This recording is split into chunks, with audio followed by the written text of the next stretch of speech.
It's wonderful to have so many good choices for Bible class, and appreciate your being with us for our Psalms study.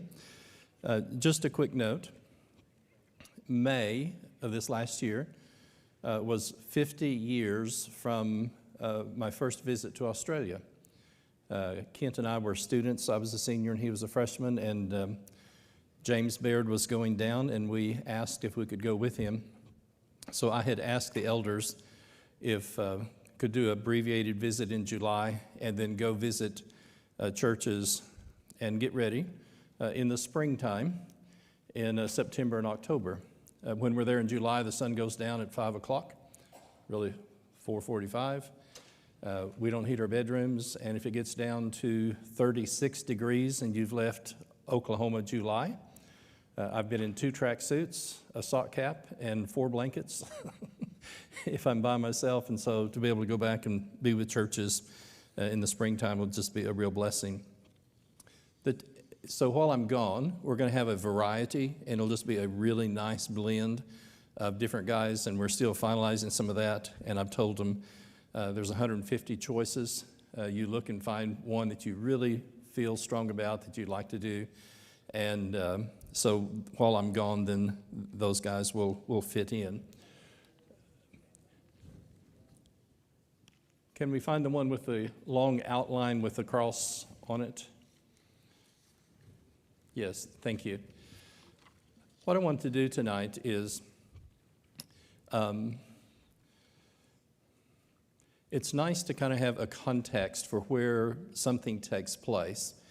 And when I read the book of Psalms, I think this is the hymn book, first of all, of Israel, and it's also then became the hymn book of the early church. And we're just going to we're going to kind of do a V, and we're going to start out here and kind of come to the book. And there's going to be a couple of very personal things that I'd like to encourage you to do as a part of being in the class tonight.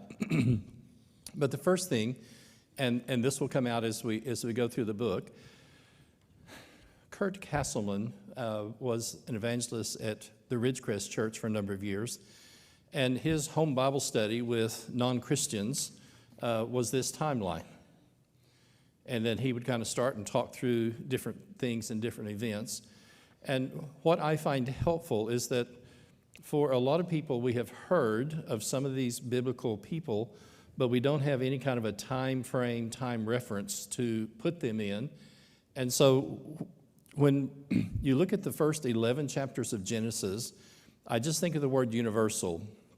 And we start this wonderful expression, oh, this was the generation of. And there are 10 generations that are spoken of in the book of Genesis, but those first 11 chapters is the V on the part of that. And then when you come to where the line actually starts, Abraham is, and I use the word approximately, about 2,000 years BC.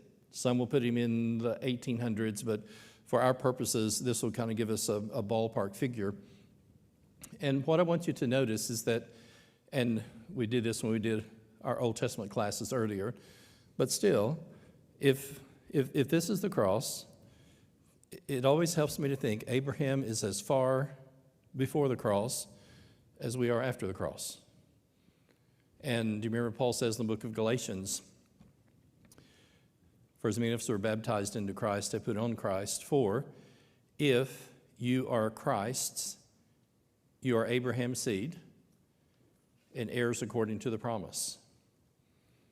Jesus would meet someone and say, this is the son of Abraham. Oh, this is the daughter of Abraham. And what's significant is that for the Jewish people, Moses was the primary personality, obviously because of the law, and Moses was the primary paradigm.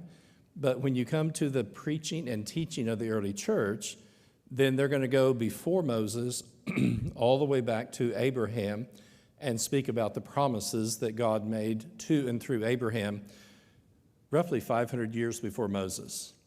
So the second one, when you come to Mount Sinai, again, you're about 1,500. And what I want you to notice then, if you read ahead, David is about 1,000.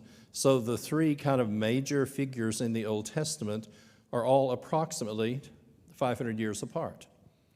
And a part of why Abraham is the father of us all, two things. One, he preceded the law of Moses, which was so important to the Jews, by 500 years. And he is called, initially they leave their home in Ur of the Chaldees, and we find in Joshua 24:2, Nahor, Terah, the fathers, they worshiped other gods. And so just let that sink in. Abraham comes from a family of, if I say polytheist, many gods, worshiping many gods. They work their way up the Fertile Crescent to Haran, and it's from Haran that God calls Abraham to come down into the Promised Land. And he tells him, I want you to walk the length and the breadth of this land, and I'm going to give this to you. Abraham is not circumcised until he's 99.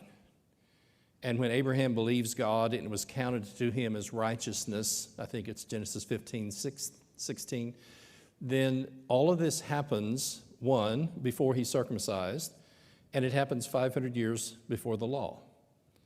So when Jesus and Paul and the writers start talking about the spiritual heritage of the faith, then they precede Moses 500 years. What is going to be significant, though, is that Moses is going to write one of the Psalms. And when we get into that, what we're going to see is that, and this is why I wanted you to kind of see the chart, is that the earliest psalm, this will be Psalm 90, that is attributed to Moses, is going to be written approximately 1,500 years before Jesus. And then if you look next, we come to David. And when we come to David, both in terms of archaeology and other things, the other dates will vary a little bit, but we're just within a year or two. But David is about 1,000. And the significance for the study of the book of Psalms, and we'll see this, 75 of the Psalms are attributed to David. 73 within the book, and then when we read our New Testament twice, a writer in the New Testament will say, oh, David said, and there's 30-some Psalms that don't have an author to them, and David may have written some of these, but when you add the two from the New Testament to the 73, then half of our hymn book of Israel is going to be composed by David. And I have to laugh when I do this. I read an author once, and he said, you know, if you're practicing your harp before a bunch of sheep, no one's going to care if you miss an E flat. But you stop and think, these shepherds are going to spend days and nights by themselves, and a part of dealing with predators is noise and stuff, and he learns to play his harp, which later he's going to play before King Saul, while he's herding sheep. One of my grandfathers on my dad's side, it was my mom's grandfather, lived in Prestonburg, Kentucky, and around the turn of the last century, he killed a man. And Hatfield and McCoys, there's a day where you kill one of us, and we kill one of you, and you kill one of us, and on and on. And so they hid him for a week and decided Indian Territory would be a great place to go live. So they got the wagon and supplies and everything and got him out of town before the other family found him.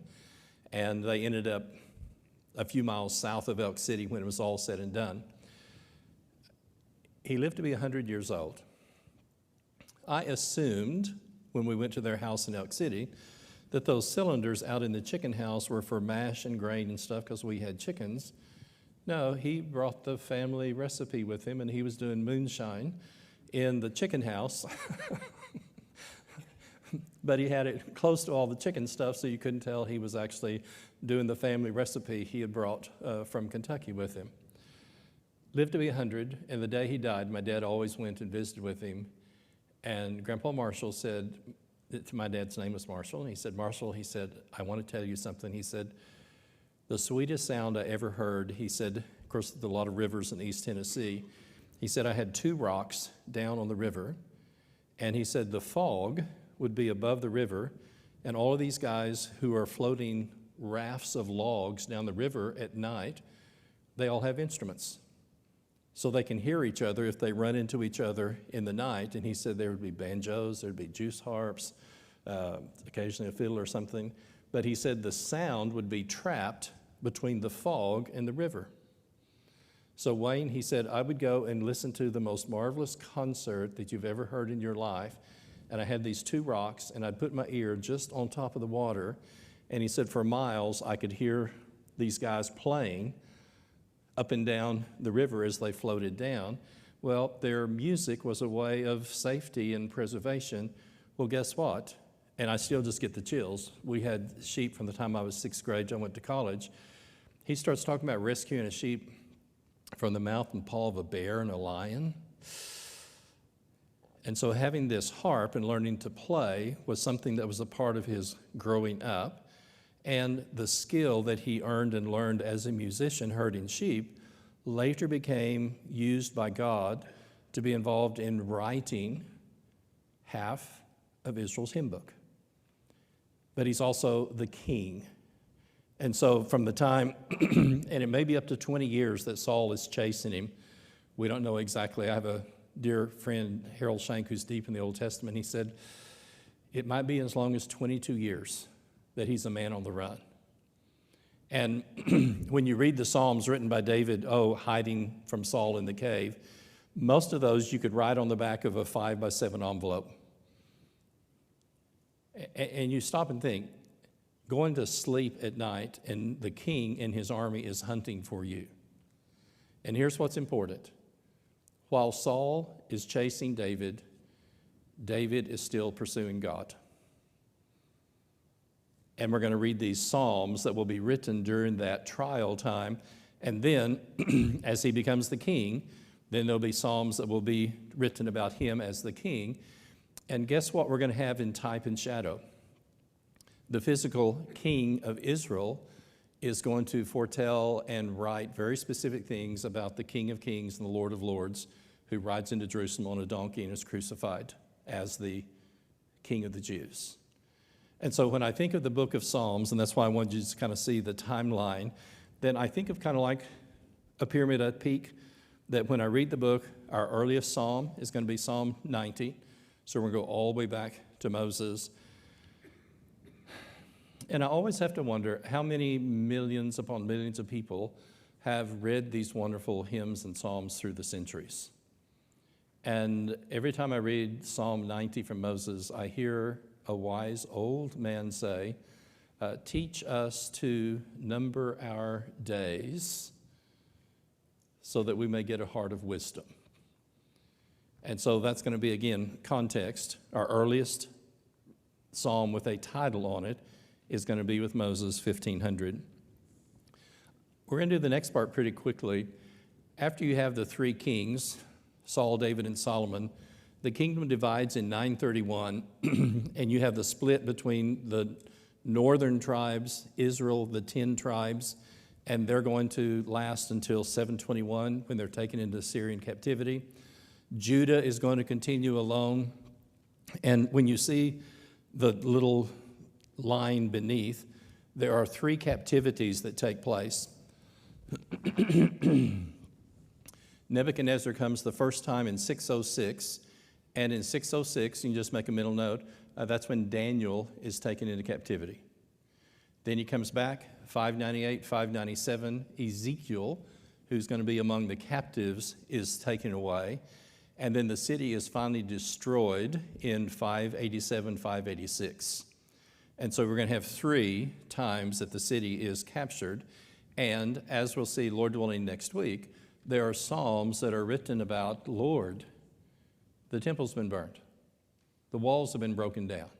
And all of these emotions and these feelings, because the holy city, the temple, and everything else is going to be destroyed, and the people are carried away into captivity.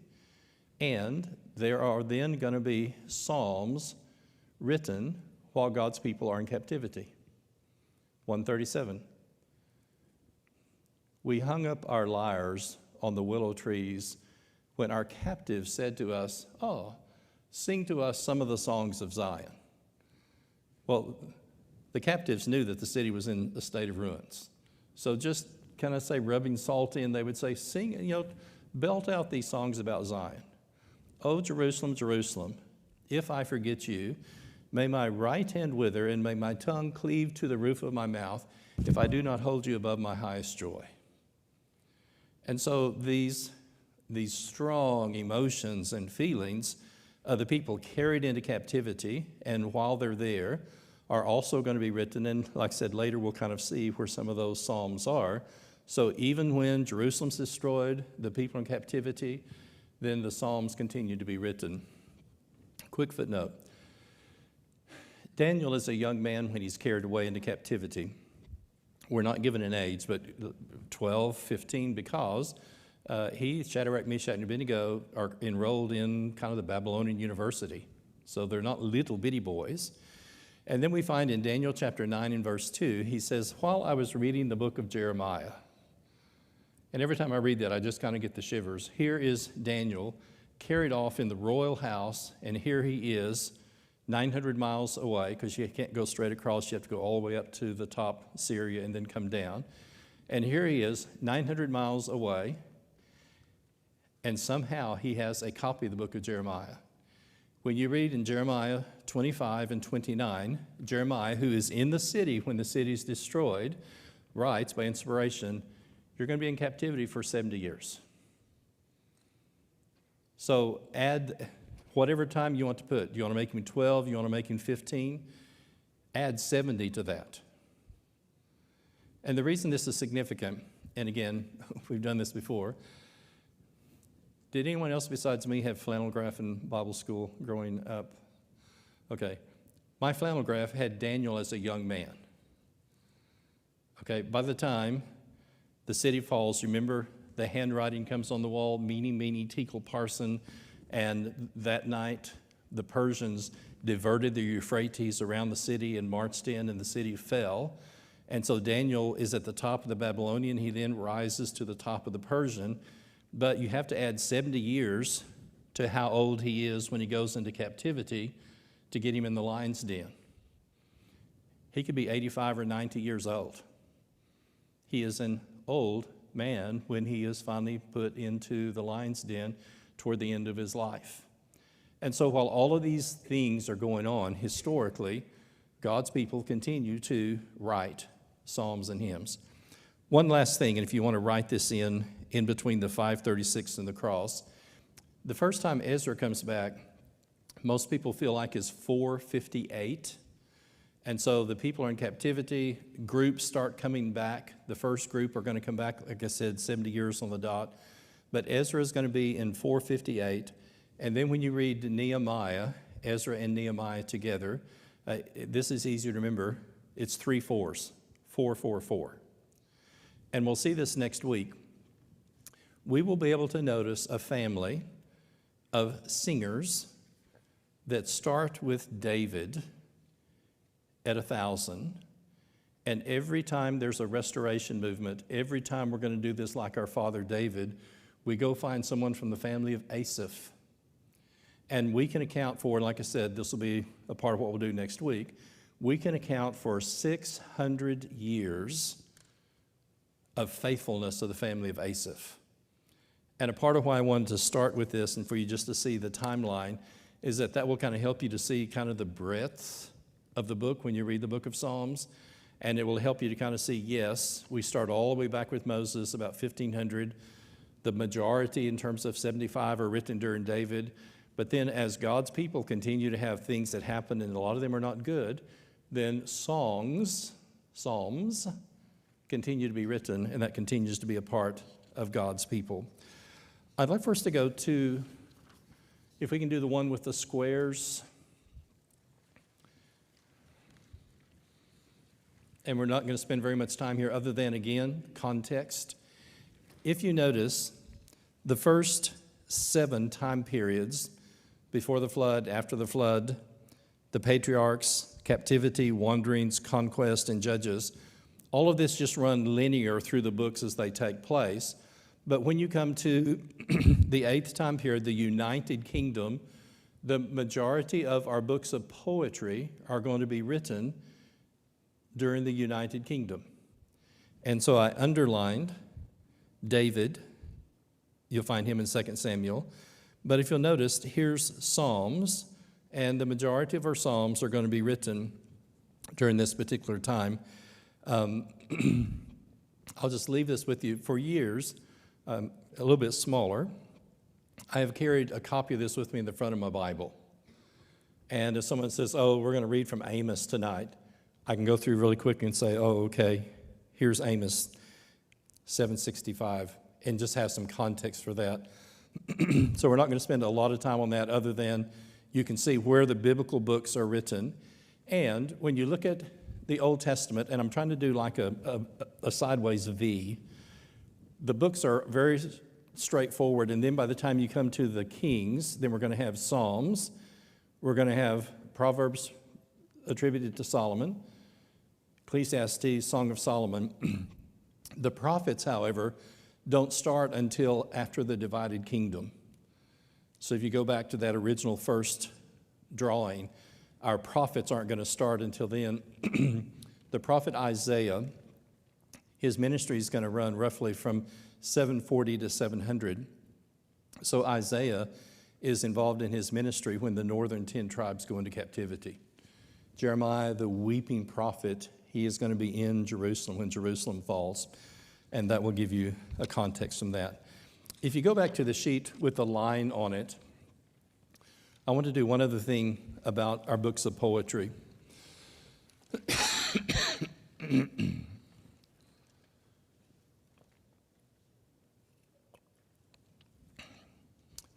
I've had people ask me, am I drinking home brew? And I tell them, yes.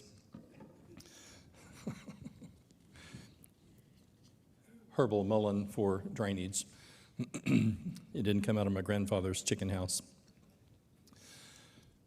When you look at the Old Testament in terms of, again, how do things function, the first 5 books, I really like the word Torah, but the word law, we hear the word law a lot. It doesn't make any difference. But when I think of that, I think of the word identity. And this to me is one of those amazing things. Again, we have our New Testament and we look back all the way across our Old Testament. And more than once, Jesus is asked, teacher, what is the first and greatest commandment? There's no hesitation. There's no, I wonder. Just like this, what does he always say? The first and the greatest is what? Love the Lord your God with all of your heart, with your soul, with your mind, and your strength. And then he just doesn't miss a beat. He'll say,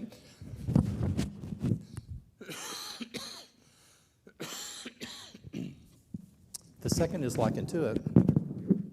Love your neighbors yourself. Can you get any better description of the heart of the law of Moses other than coming from the Lord himself? And so when I read those first 5 books, at the very heart of them is to teach people, and then who are the first readers? When God is talking to Abraham in Genesis 15, he says, your descendants are going to go into, in essence, captivity. It's going to be over 4 generations, and then I will bring them out. So 500 years before Moses, God tells Abraham what we know of as the Egyptian captivity. The first readers of the Torah, the law, have been in Egypt for 400 years. We're not told how long they've been slaves. There arose a Pharaoh who knew not Joseph, but they have been slaves for generations. And the people who read this for the very, very first time are to be given a spiritual identity. Yes, we've been slaves, but our spiritual identity is to love God and to love our neighbor. One other quick thing about the Torah in terms of identity. I would never have thought of this. I'm in a class on Old Testament teaching, and Jack Vansel had studied in a Jewish school for 13 years. And he said, fellows, what's at the center of the Torah? And he turned his hand sideways and he said, okay, here's Genesis, here's Exodus, here's Leviticus, here's Numbers, and here's Deuteronomy. And he said, for those of us who are Christians, out of those 5 books, we relate most to the book of Genesis in terms of the creation story and Abraham and all this other stuff. He said, however, if you were alive during the tabernacle or the temple, the book that the Jewish people identified the most with was Leviticus. And I'm just thinking, Leviticus, you know. My son is at a new church plant, Heritage, about 10 miles north of Memorial Road. And Wayne, they were having an adult teachers meeting last year, and Wayne says, well, fellas, next year we're going to be teaching Leviticus. So how many volunteers do we have to teach the book of Leviticus? And Luke was the only one who raised his hand. He says, no, I'll be glad to do that. Holiness. But going back to Jack Vansel, he said the center of the Torah is Leviticus. And then he said, what is the center of the center? What's at the heart of the book of Leviticus? And he said, the Day of Atonement. The Day of Atonement is at the center, Leviticus 16, of the book of Leviticus. And all of the other events are spelled F-E-A-S-T-S. And there was only one day a year that they were to F-A-S-T. They were to fast on the day that the high priest made offerings of sin for himself and for his family. He presents that. They have the 2 goats. They do a lottery. Okay, you're going to be the scapegoat. They confess the sins on him. They take him outside the camp. The other goat is killed. And only once a year is the high priest allowed into the Holy of Holies. Can't help from saying this. Later, somewhere in the Old Testament, and our adding to God's word just never quite ceases. But anyway, how long is the high priest high priest? All of his life. Okay? Charles probably is our oldest class member at 96, right? People got to thinking, if Charles is our high priest, what happens if he has a stroke in the Holy of Holies? We can't go in and get him out. We're going to have to wait till next year to have somebody go in. So let's tie a rope around Charles's ankle when he goes into the Holy of Holies. And that way, if there's some kind of misfortune and we have some kind of difficulty while he's there, God didn't say anything about we couldn't drag him out. And so as the high priest got older, then they added just a little bit to the original teaching, and they would tie a rope around the ankle of the high priest just for insurance to be able to help get him out. But stop and think about that. Identity. What happens later when the doors of the temple are nailed shut? You've lost your identity. The second group of books are books of history, are books of conclusion.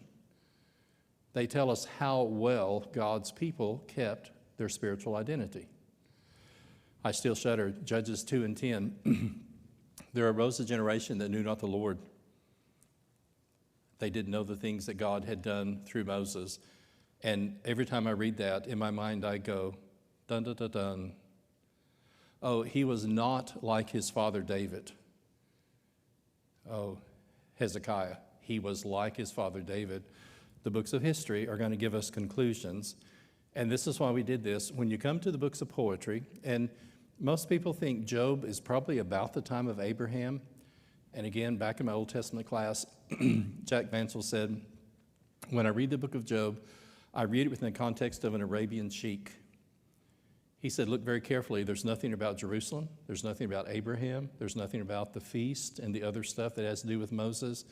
And he said he may have been totally separate from the mainstream of the Jewish life. So here's Job. And like I said, I at least put him back in the time of patriarchs. But then all of your other books of poetry are going to be written here. And what do they have in common? The books of poetry commend in poetical form what the law commands. Love the Lord your God with all your heart. Love your neighbors yourself. Here's the teaching. And so how does this wonderful book begin? Happy is the man who walks not in the counsel of wicked, or stands in the way of sinners, or sits in the seat of scoffers, but his delight, his joy is in what?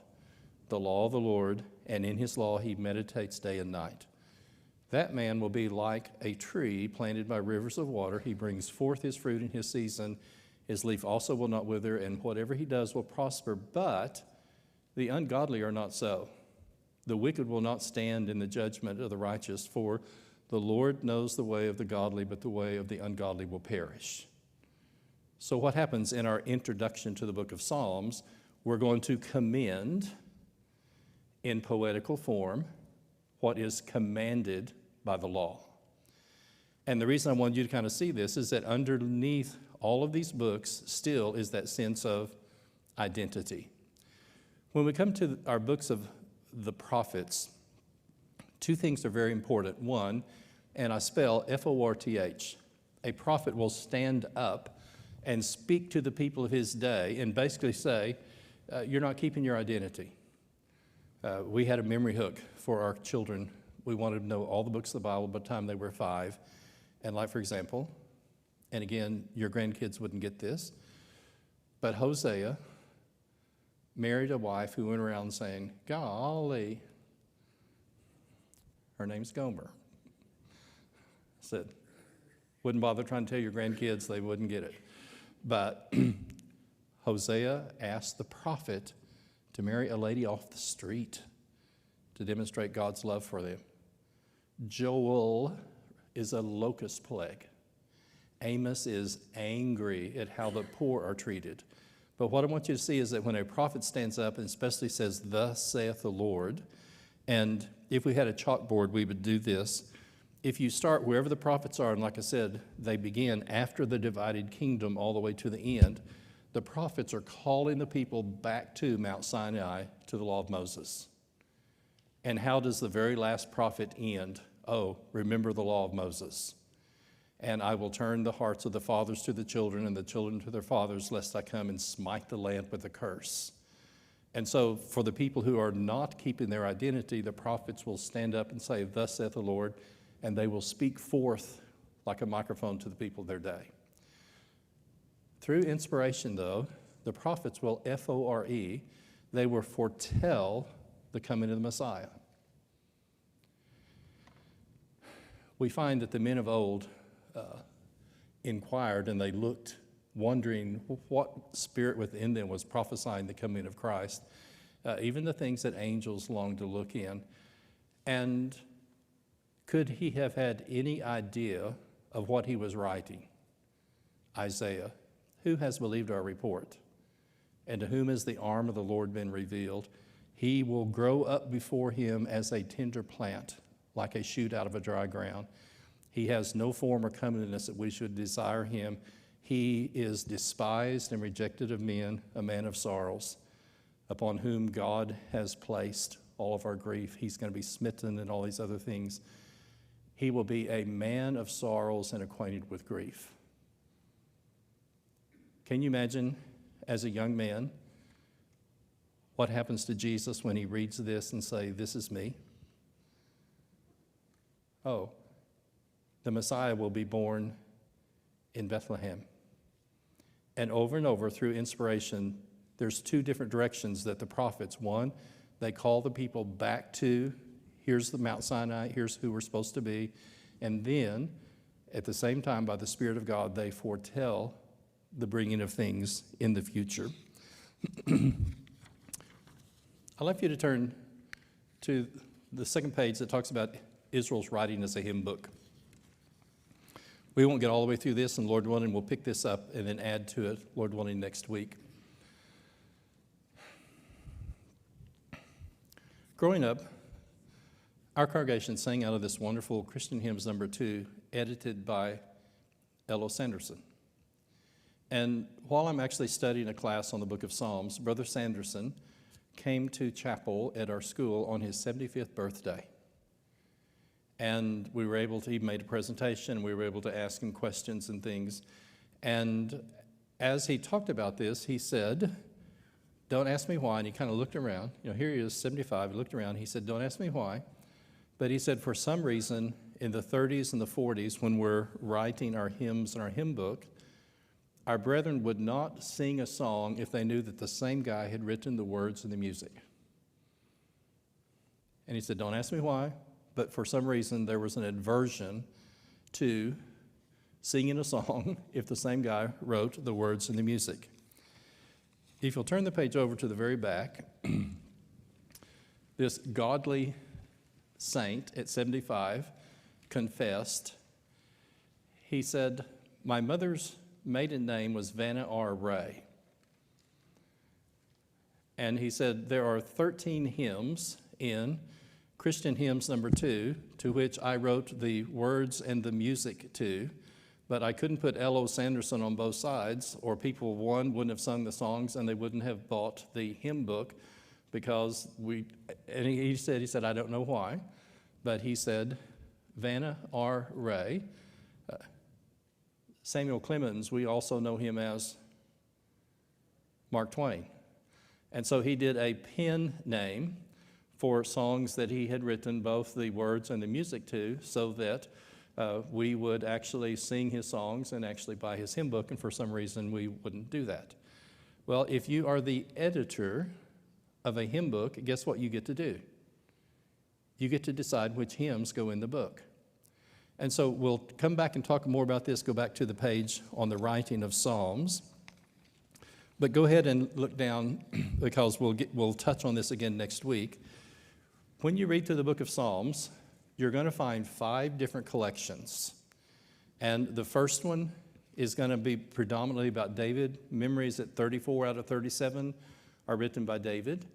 And then when you come to Psalm 42, Sons of Korah, and you'll see a whole collection are written by the sons of Korah. And let me go ahead and notice something. I underlined this in yellow under number 1. When you read Psalms 1 through 41, God is primarily called the Lord. From Psalms 42 down through 83, he's called Elohim, he's called God. Same person, but for some reason the editors had a different choice of which one of the divine names they chose to call God. I mean, the Lord is my shepherd sounds totally different when we say God is my shepherd.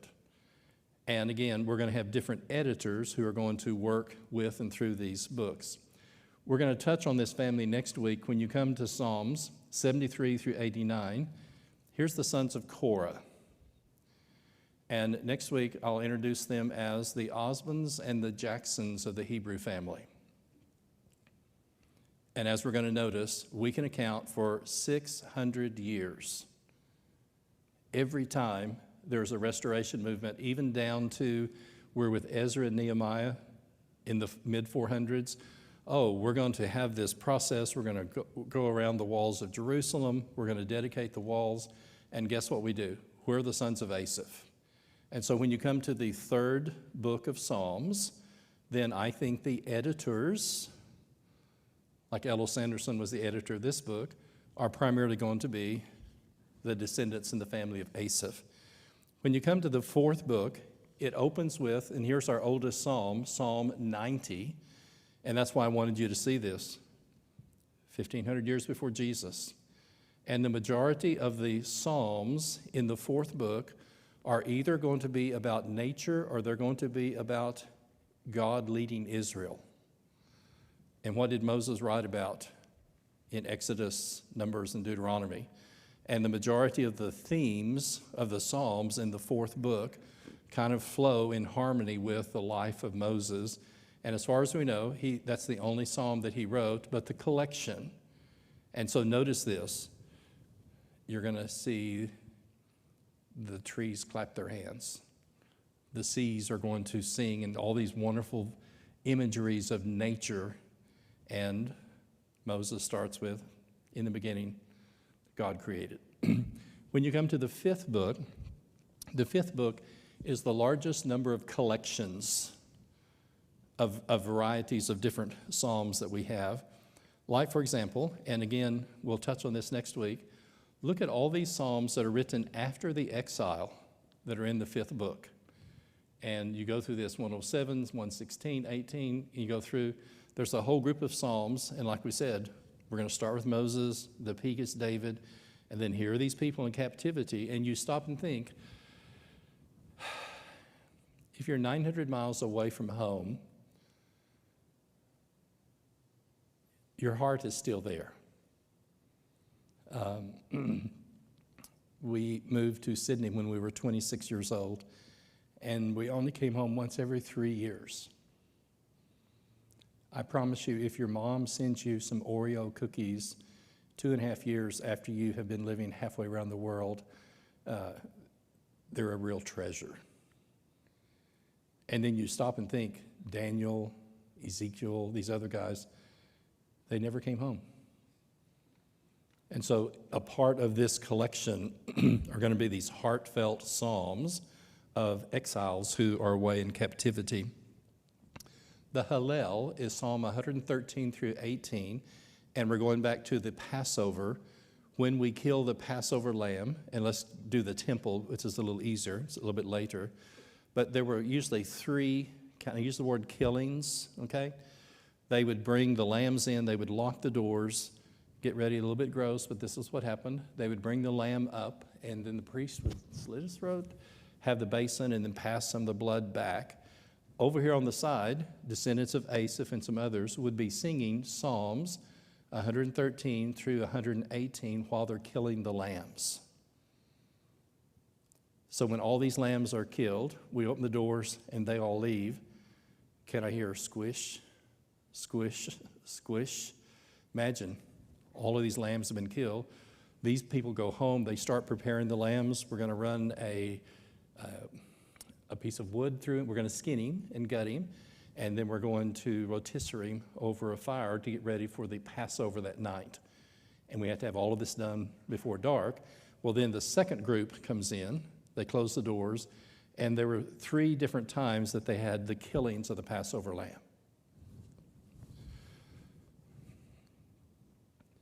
The Lamb of God is dying on the cross outside Jerusalem while they're killing the Passover lambs.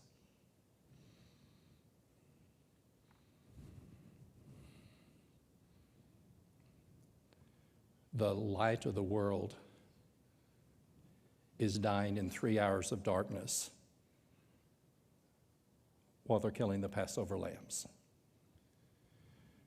Once we have these 3 killings, if you know what I'm trying to say, because they all had to be, you couldn't do it at home, couldn't do it in the backyard. You must bring it in. Do not break any of his bones, which is amazing that you could nail somebody to the cross and not break any of the bones of the Lamb of God who takes away the sins of the world. But while they are killing the lambs, then they would sing the Hallel, and then that night in each family, because they have the unleavened bread, they have the other things that are there, they have the roasted lamb, then while they partake of the Passover that evening, there are 4 different cups, and guess what? The families are going to sing from Psalms 113 through 118 while each family is partaking of the Passover in their homes that night. So when you come across the Hallel, then it's sung during the killing of the Passover lamb. It's sung in the families around Jerusalem while they are partaking of the Passover that night. Songs of ascent are Psalms 120 through 134. Jerusalem is the city set on a hill. And so 3 times a year, then the men are to make the journey. And you stop and think, guys, if we're up in Galilee, it's kind of like walking from here to Tulsa.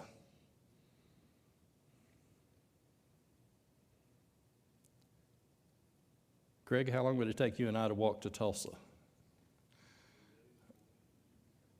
It's not going to be very quick. And as we get older, it's going to take longer. And then there's sometimes the families when, I mean, this was kind of like a camp out picnic type thing. Well, the songs of ascent are the songs that we sing while we are making the journey up to Jerusalem for the different feasts. So when you read Psalms 120 through Psalms 134, then these are the songs that the pilgrims are going to sing. And guys, we're supposed to go for the Passover, which is going to be our Easter time. And very quickly, the barley harvest is finished. We'll do the barley harvest, then we'll all make the trip to Jerusalem. While we're gone, the wheat will be getting ripe. We'll go back and we'll have the wheat harvest. And then we go back for Pentecost 50 days later.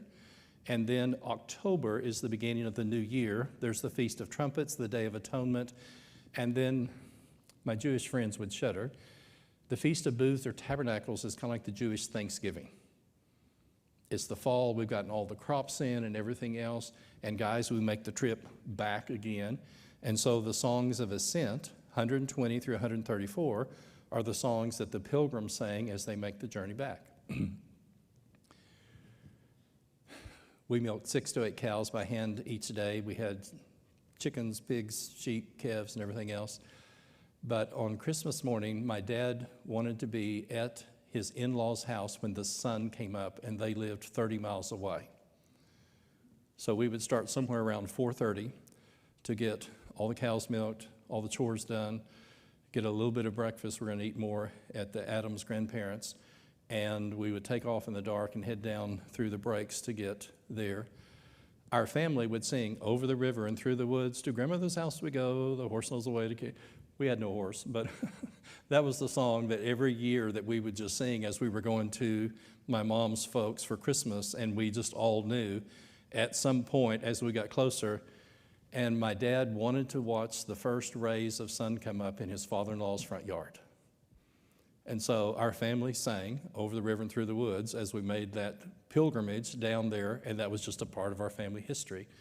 Well, when you read Psalms and you come to 120 through 134, these are the Psalms that Jesus and his family sang when he's 12 years old, when he's going to the temple. The collections are there. 2 things, and we're done. And thanks for your attention. Like I said, we'll come back and work on this and then talk about Asaph some next week. If you have never done this, and this is number 1 under the hands, and I'm actually doing this right now, and I'll give you some more details next week, but I'd encourage you at some point read 5 Psalms a day and 1 chapter from Proverbs.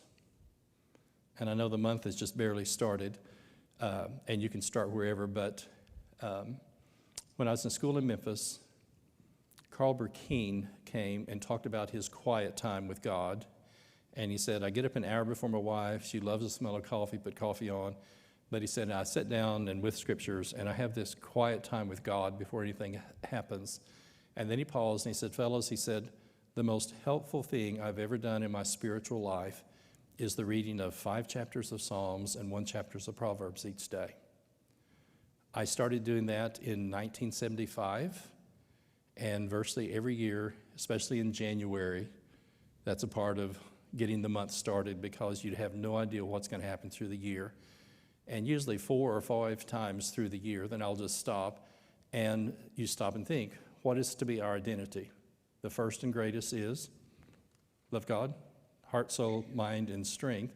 And that's why I love to read the hymn book of Israel in the early church, because God is mentioned in either the first or second verse in all but 11 of the Psalms. And just ask to be drawn closer and nearer to the heart of God. It doesn't get any easier as we get older. Very few of us are suffering from too much wisdom. Did that come across okay? I didn't want to be offensive, but can I say that's probably a pretty good conclusion? Very few of us are suffering from too much wisdom, and the fear of the Lord is the beginning of wisdom. And I mention this, I have great relationships with a daughter-in-law and 2 son-in-laws, but if you have married children, you know what I'm going to say. I can say things to my daughters I'm not going to say to my daughter-in-law. No conflict, no problem, but that's just the reality. We have 2 wonderful son-in-laws. There are things I can say to Luke that I'm not going to say to Michael. And what is wisdom? Learning to kind of taste our words before we have to eat them, and saying the right thing at the right time with the right tone. And so you stop and think, wouldn't we all be blessed by a richer and a closer Can I use the term vertical with God? And we do this through reading this wonderful hymn book and seek to have a greater sense of wisdom as we conduct ourselves. The last thought. The book starts with "Happy is the man," and the last verse simply says, "Let everything that breathes praise the Lord." We were at the East Side for 41 years. The first 12, yes, we were in Australia, but we were with them. We had a long-term family of mockingbirds that lived in the little trees, but they would be perched up. And 60% of a mockingbird's sounds are imitations of other birds. And many days I have pulled up to the church building and just rolled my windows down, and you're hearing da da da da da da da da da da da da da da da da da da, and then the family's there and all this other stuff. And I stop and think, wouldn't it be a pity if someone who's been created in the image of God, who has a soul, who's been redeemed by the blood of Jesus, was less involved in praising God than this mockingbird is? And you stop and think, everything that has breath makes certain sounds and certain noises. And as we work our way through the book of Psalms, and we talk more about this, I'm always challenged by that very last verse. And I think everything that God created praises the Lord. Why shouldn't I?